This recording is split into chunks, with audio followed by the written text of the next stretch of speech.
Estamos começando o programa Gestão em Academia, uma produção da Forte TV. E aqui nós vamos tratar de assunto específico sobre negócios em academia. Nós vamos falar de gestão, nós vamos falar de liderança, nós vamos falar de vendas, nós vamos falar de retenção, nós vamos falar de aderência, nós vamos falar de resultado.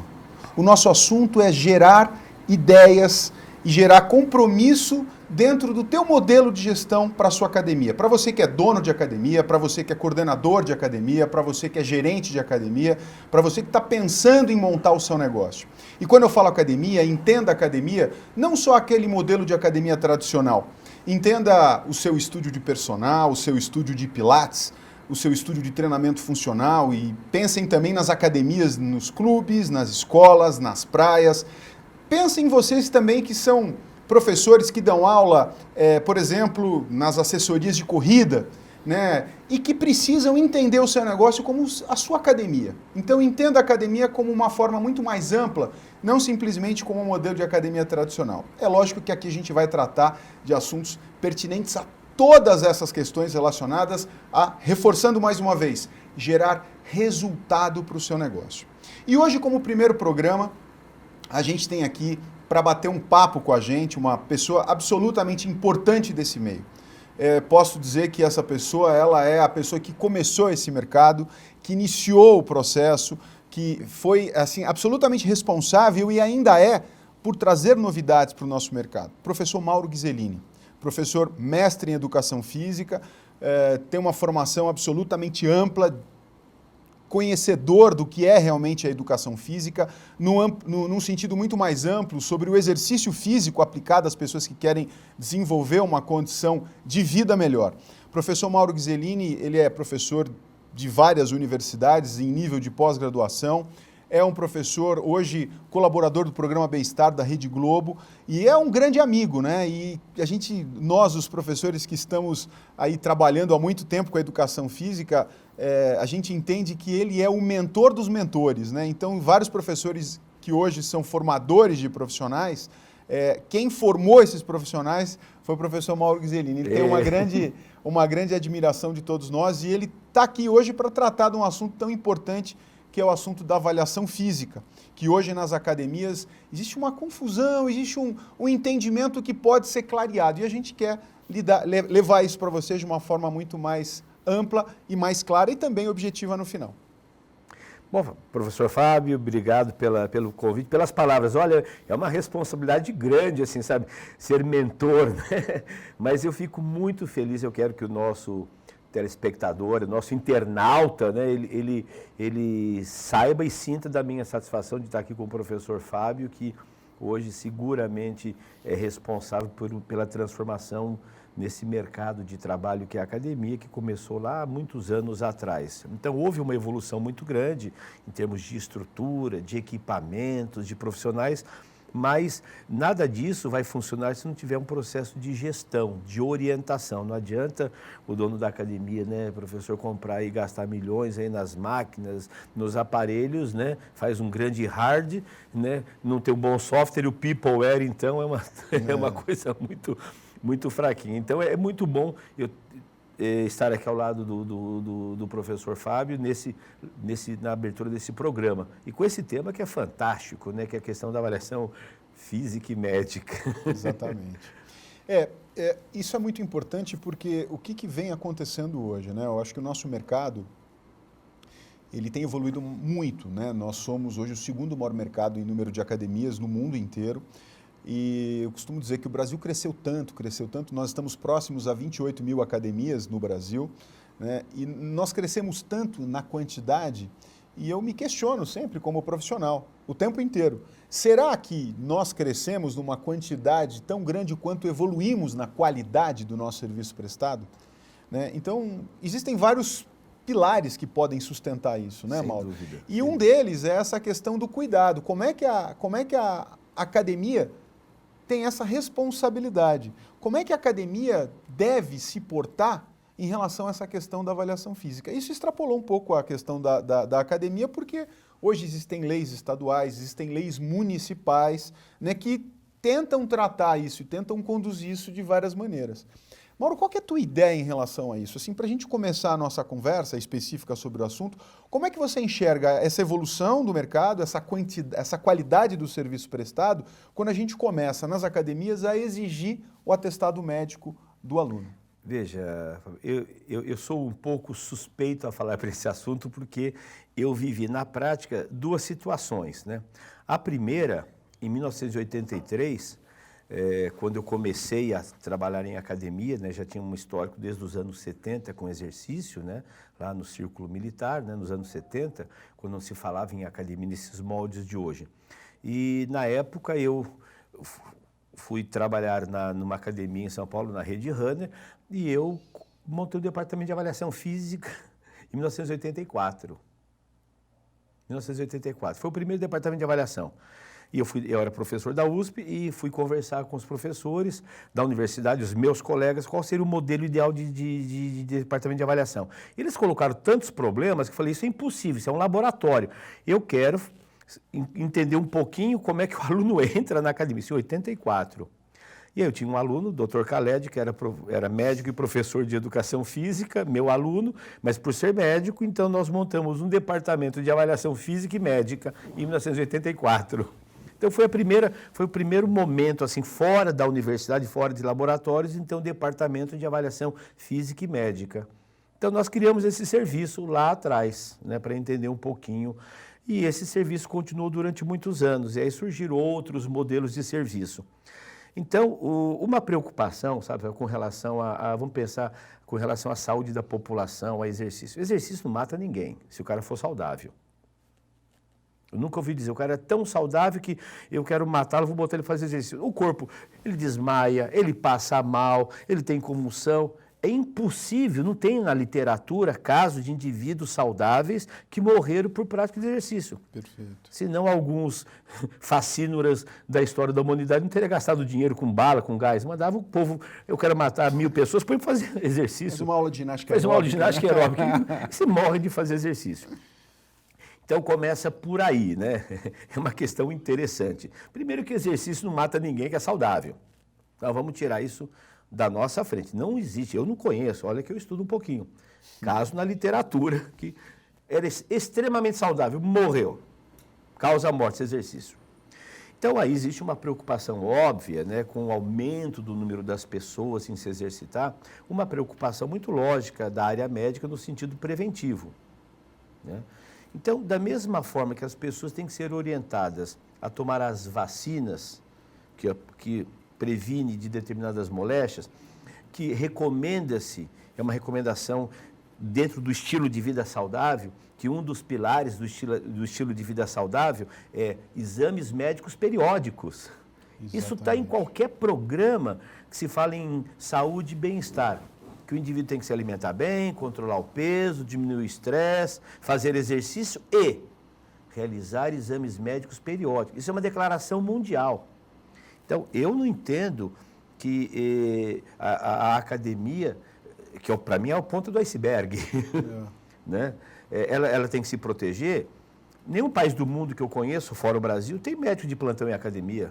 Não existe isso. Existe isso na Europa? Não existe isso. Um departamento médico dentro da academia? Não, a gente pode dizer que, inclusive fora do Brasil, essa responsabilidade, ela não acaba sendo trazida nessa questão. Primeiro que, fora do Brasil, a exigência de você ter um profissional com graduação, ela só existe no Brasil. Exatamente. O Brasil é o único país que existe um conselho, e que é uma questão interessante pelo modelo que a gente está vivendo.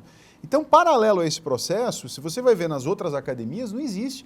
E é interessante porque o serviço de avaliação física, não estou falando nem do exame médico, de avaliação física que a gente tem hoje no Brasil, é a coisa mais rara você encontrar fora do mercado. Exatamente. O próprio personal trainer é a pessoa que faz as avaliações, os testes de aptidão, as medidas, as circunferências, para que você possa acompanhar o desempenho do aluno e possa prescrever melhor.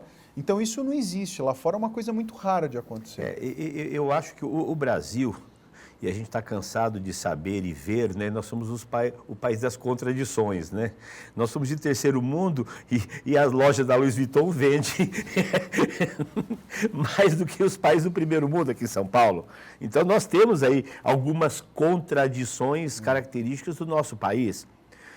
Uma delas é que nós somos a sexta e quinta economia do mundo, mas somos a segunda em número de academias. Estamos à frente de muita gente grande. Então, segunda maior em número de obesos. E segunda de obesos, né? E veja, né, Fábio, que é uma coisa interessante. Alguns anos atrás, as notícias eram todas voltadas assim, fome no mundo. Não se fala mais em fome do mundo. Biafra, aquela gente magrinha, agora é gente gordinha. Bom, mas esse é um assunto para outro programa, né? Então, veja, eu vejo assim, a preocupação com relação à saúde das pessoas deve ser do governo, do prefeito, do posto de saúde. Hoje, todo ser humano brasileiro, com raríssimas exceções, tem acesso ao SUS, ao posto de saúde que evoluiu o mundo, aos planos médicos. Então, é uma questão de direito. Eu fui fazer um exame médico recentemente, eu pago um plano de saúde. Né? Então, eu liguei lá e falei assim, não, você nem precisa, antigamente eu tinha que pedir uma autorização, mandar um fax. Ele falou assim, não, como isso não é um exame sofisticado, que não é uma cintilografia computadorizada, vai direto no laboratório. Então, o trabalhador que está na fábrica, ou que está no escritório, ele tem um plano de saúde. Então, é uma questão de educação. Aí eu quero me exercitar, leve, moderado e intenso. Se for leve, a sua chance de morrer é muito rara. A menos que você tenha um cunhado, a sogra que você queira, e mande ele lá para se exercitar, né? Então, você tem o direito, né, de fazer um exame. Se eu tenho esse direito, eu devo usá-lo. Agora, eu não posso, e o brasileiro, em muitas situações, é danadinho para transferir a culpa no outro. Colocar a responsabilidade no outro, não nele. Ah, isso não é problema meu. A cidade de São Paulo está suja. Aí eu pergunto assim, o seu lixo você coloca onde? Ele culpa o prefeito que não tem caminhão de lixo, mas ele joga o lixo do lado.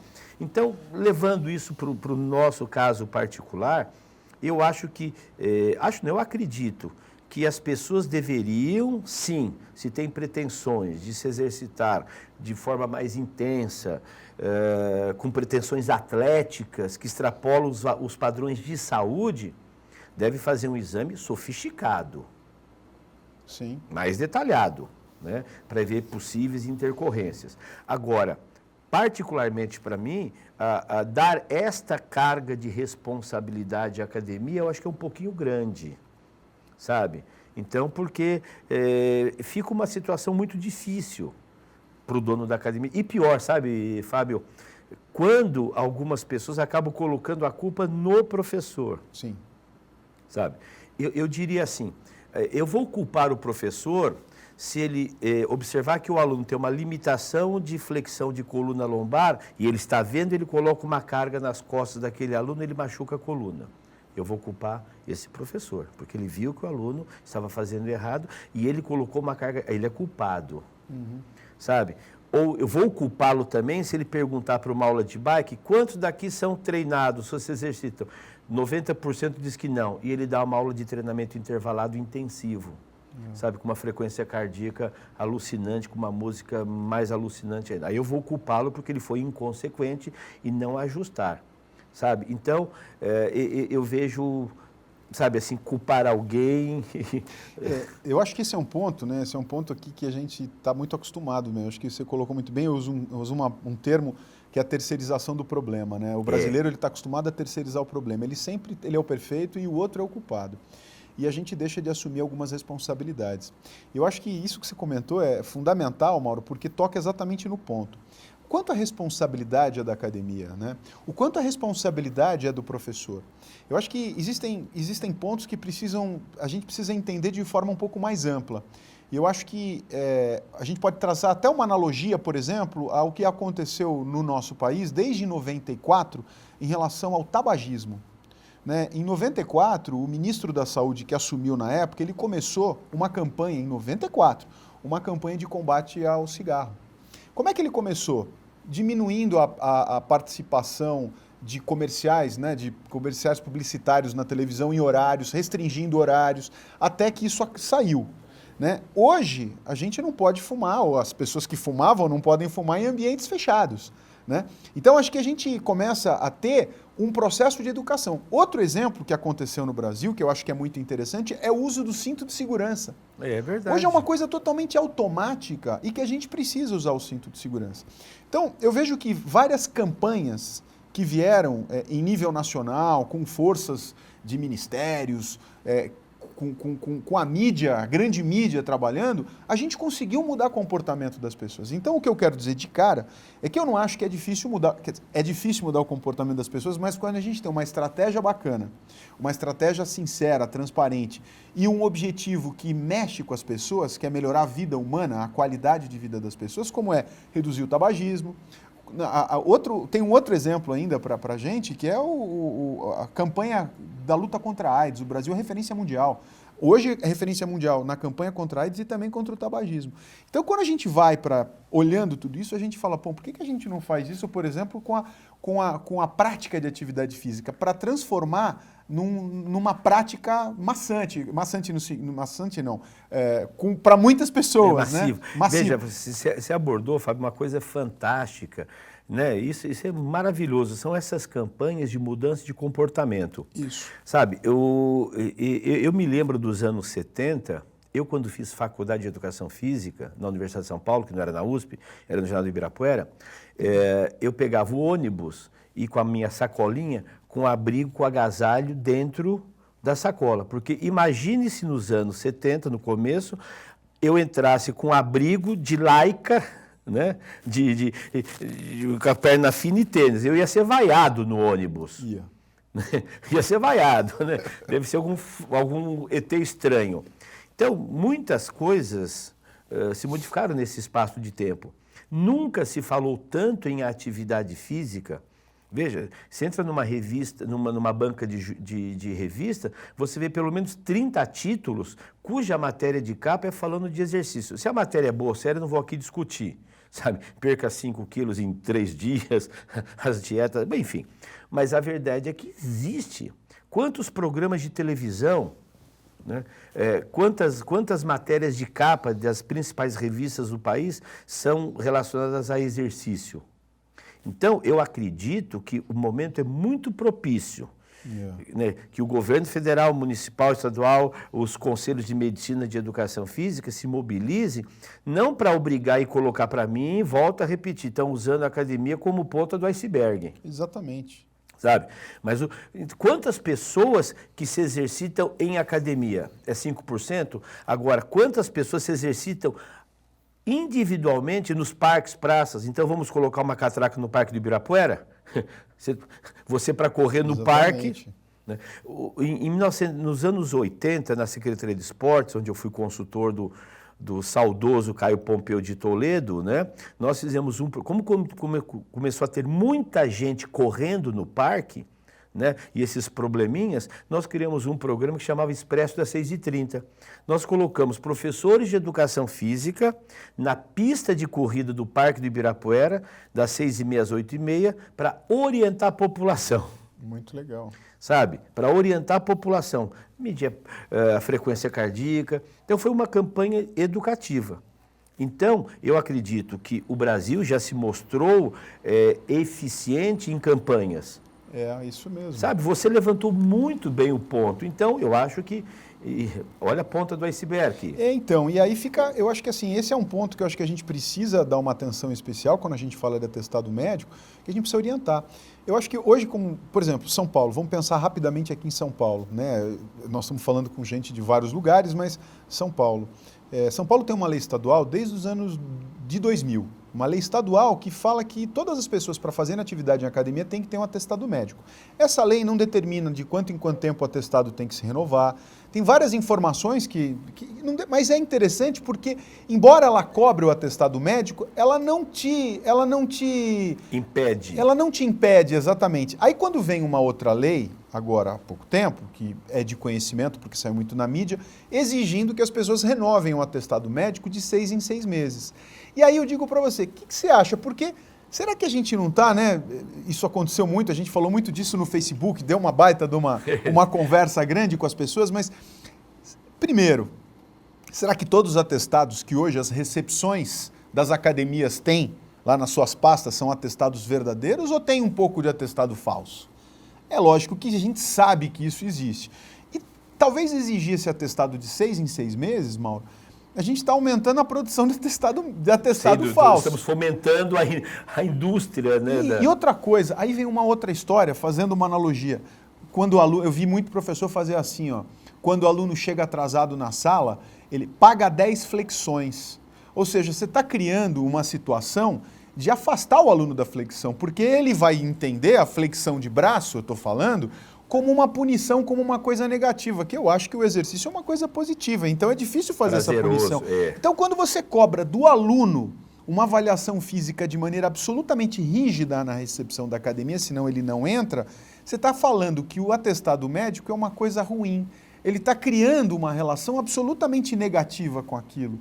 E eu acho que aí a gente não está indo na mesma linha do que fez o combate ao tabagismo, o combate à AIDS. Né? O combate ao tabagismo em São Paulo, por exemplo, São Paulo definiu, depois de falar muito sobre os problemas do tabagismo, São Paulo falou assim, bom, agora todas as casas serão multadas, mas a gente vai dar 6 meses para vocês se adaptarem. Então, você lembra? São Paulo ficou 6 meses se adaptando à necessidade e hoje não tem problema, porque a coisa mais rara do mundo é alguém descumprir essa lei. Não é verdade? Eu concordo plenamente, eu acho que esse é um grande caminho. Eu acredito muito nessa campanha, né? Há uns anos atrás, também final dos anos 70, houve uma diminuição do consumo de leite, né? Então, os produtores de leite B procuraram a secretaria, então foi feita uma campanha com outdoor na época, com atividades, né? Então as campanhas nos outdoors, assim, beba leite tipo B. Eu lembro disso. Você lembra disso? Eu lembro. Então, e foi feito ações promocionais em praças, em parques, em aulas. Então, a campanha assim, beba leite tipo B. Qual? Não importa a marca, mas... É institucional. É institucional. Né? Faça exercício aonde? Não. Quer se exercitar? Procure o médico. Esteja seguro da sua saúde. Não transfira a responsabilidade para a academia ou para o professor de bike, né, que vai arrebentar a coluna depois de 5 anos trabalhando. Sabe? Assuma a responsabilidade. Eu acho que a gente chega aí, digamos, nesse bate-papo que é super interessante, concordando com uma coisa importante. De um lado, a gente tem que assumir cada praticante tem que assumir a sua responsabilidade, não terceirizar o problema, não culpar a academia, não culpar o professor, não culpar o pai, a mãe, o papagaio, o cachorro, né? E assumir a sua responsabilidade de cuidar da sua saúde, de trabalhar com prevenção, né, Mauro? Esse é um ponto. E outro ponto que eu acho fundamental, aí que eu acho que serve para as academias, que eu acho que é muito importante para vocês que estão assistindo, que são gestores, a gente tem que orientar essas pessoas a terem essa aptidão, a terem esse comportamento. Então, eu acho que vale muito mais a pena a orientação, né, o professor conversar, o avaliador conversar, a gente criar campanhas de conscientização, né, de um monte de coisa, porque nós trabalhamos com o ser humano precisa mudar seu comportamento sempre, o dia que ele não precisar mudar comportamento, ele morreu, né, Mauro? Então a gente precisa orientar. Então, eu acho que um grande papel dos professores, dos gestores da academia é trabalhar de maneira inteligente, não com repressão, porque quando você coloca a repressão no processo de mudança de comportamento, gera medo e afasta as pessoas, não é isso? Então a gente tem que estar perto. É isso, Mauro? Eu concordo plenamente. Eu sou partidário desse seu pensamento, sabe, a respeito de orientação, não criar mecanismo de barreira, sabe? E é assim, as pessoas... e é muito triste, né, agora colocar um pouquinho da tristeza, né, é que muitas pessoas não valorizam efetivamente o papel do profissional de educação física. Sabe, nós hoje assumimos uma postura que o profissional de educação física é um profissional da área da saúde. Ele está no mesmo nível de importância e de participação social com outros profissionais, o médico, o psicólogo, o nutricionista, o fisioterapeuta e etc. Então é assim, né, Fábio? Eu acho que pelo fato da educação física ter o seu lado lúdico, de beleza, de narcisismo, de estética, né? Há uma certa confusão, né? Então as pessoas às vezes confundem um pouquinho o próprio papel do professor. Em alguns momentos nós temos um pouquinho de culpa, porque a gente às vezes se veste de maneira inadequada, falamos de forma inadequada e nos postamos de maneira inadequada. Diferente da conduta e da postura de outros profissionais da área da saúde. Eu nunca entrei no consultório médico ou dentário e falei assim, abre o seu bocanho, galera, abre a sua boca, deixa eu ver as profundezas, né? Então, professor, é isso aí. Tome muito cuidado se você quer valorizar, se você quer se posicionar, ser respeitado, é por atitude, né? E eu vou contar um fato rapidinho a respeito de atitude que eu presenciei ontem quando eu estava treinando. Estava uma jovem fazendo um agachamento muito bem feito. Eu fiquei de olho na coluna dela e eu percebi que ela baixava pouco, mas ela manteve a coluna dela numa curvatura neutra e ela não conseguiu descer mais. Aí o próximo exercício era mulher, claro que não foi bíceps, rosca direta nem supino, foi o quê? Leg press, ela fez agachamento e leg press. É o exercício preferido das mulheres. E quando ela estava fazendo o movimento, chegou o professor de musculação muito bom, muito preparado, e ele disse assim, estou sentindo um pouco de dor na coluna e no joelho quando eu faço o exercício. E ele disse assim, sabe o que acontece? Você está fazendo o alongamento que eu sugeri? Ele falou assim, não, eu odeio alongamento. E ele disse assim, olha, então você está com uma limitação de cadeia posterior. Você não vai conseguir agachar, eu já te recomendei. Aí ele disse assim, eu só vou montar para você a série de glúteos se você fizer a série de agachamento. Veja que absurdo. Você acha que um paciente vai dizer para o médico que ele não toma o medicamento que ele recomendou? Ele diz assim, eu só te dou o outro medicamento se você tomar o que eu te disse? Não dá, né? Isso não existe no consultório médico, dentário, mas existe na sala de musculação onde negocia. Eu acho que esse ponto, Mauro, acho que até para a gente encerrar, eu acho que você colocou muito bem. Eu acho que uma das coisas mais importantes que a gente precisa para ganhar respeito e para ajudar, porque a gente só vai conseguir ajudar as pessoas a mudarem os seus comportamentos, a gente só vai conseguir convencer as pessoas se a gente tiver credibilidade. E a credibilidade você constrói com atitude. Né? É a atitude que vai gerar respeito, que vai gerar confiança, que vai gerar compromisso. É uma cadeia, é um processo que vai se desenvolver, né? Bom, gente, a gente encerra por aqui o nosso primeiro programa. Eu queria agradecer muito a presença do meu mentor, meu professor. Ele é um exemplo para muita gente, é uma pessoa que continua numa produção cada vez com ideias mais inteligentes. Eu acho que estou com problema neurológico com as ideias mesmo. Não, as ideias do professor começam com ele estava me contando aqui antes do programa das novas ideias, é novo livro, é muita coisa interessante. Então, para a gente é muito importante. E eu acho assim, especificamente falando para donos de academia, para gestores de academia, o Mauro, ele conhece a história, né? Porque o nascimento das academias no Brasil nasceu com o boom da ginástica aeróbica dos anos 80. E quem trouxe a ginástica aeróbica para o Brasil foi o professor Mauro Gzelin. Então ele conhece isso como ninguém. Ele conhece como realmente o produto exercício físico, seja ele em qual modalidade for, precisa ser entregue para a gente gerar o que a gente quer, que é manter aluno na academia, que é aumentar a base de aluno na academia. E o aluno só vai ficar na academia, ele só vai permanecer na academia se ele tiver o pós-venda. Se ele comprar, fizer a matrícula, pagar a sua mensalidade e no dia a dia, quando ele for embora, passar da catraca para ir para casa, ele falar assim, ó, valeu a pena, realmente valeu a pena. Ou seja, a gente tem que entregar o produto, a gente tem que entregar o serviço na mão dele. E isso o professor Mauro sabe entregar muito bem. Obrigado, Mauro, obrigado pela atenção.